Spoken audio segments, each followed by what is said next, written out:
నా దగ్గర కూడా ఒక కుక్క ఉంది, అది ఎన్ని పాఠాలు నేర్పిస్తుందో.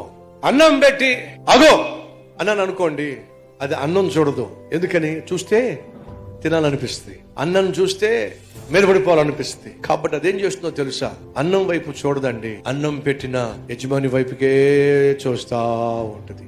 మళ్ళీ ఇలా చూస్తుంది. ఎందుకని? లేదు పొరపాటు చూసానంటే టెంప్ట్ అయిపోతాను. యజమాని వైపే చూస్తూ ఉంటుంది. యజమాని ఆజ్ఞ ఇచ్చేంత వరకు అది భోజనం జోలికి వెళ్ళలేదు అని అంటే అది విశ్వాసము కలిగిన కుక్క. కొన్ని కుక్కలు ఉంటాయి, ఆగో అని మీరు అన్నా సరే, నీ ముఖం నీ మాటలు నేను ఎందుకంట అని చెప్పి గబగబా పడి తినేస్తాయి.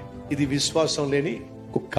నీ విశ్వాసం ఏమిటో, నీ ఆత్మీయత ఏమిటో, నీ విధేయత ఏమిటో దేవుడు పరీక్షిస్తున్నప్పుడు నువ్వు చూడాల్సింది ఎదురుగుండా ఉన్న సమస్యను కాదో, పరీక్షించే దేవుని వైపుకే నువ్వు చూసినప్పుడు ఖచ్చితంగా పరీక్షలో విజయం సాధిస్తావు.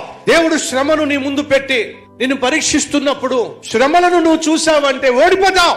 శ్రమలను అనుమతించిన దేవుని వైపుకే చూసినట్లయితే నువ్వు పరీక్షలో గెలుస్తావు. ఈరోజు మనల్ని ఎవరైనా శ్రమల గుండా, కష్టాల గుండా వెళుతున్నారా, ప్రయాస గుండా వెళుతున్నారా? అయితే నీకు శుభవార్త. ఏమిటా శుభవార్త అంటే? దేవుడు నిన్ను పరీక్షిస్తున్నాడు. ఎందుకు పరీక్షిస్తున్నాడయ్యా అంటే నీ జీవితంలో ఉన్నత స్థితి నీకు ఇవ్వాలని, ఉన్నతమైనటువంటి జీవితాన్ని ఇవ్వాలని దేవుడు నిన్ను పరీక్షిస్తున్నాడు. Download ShareChat.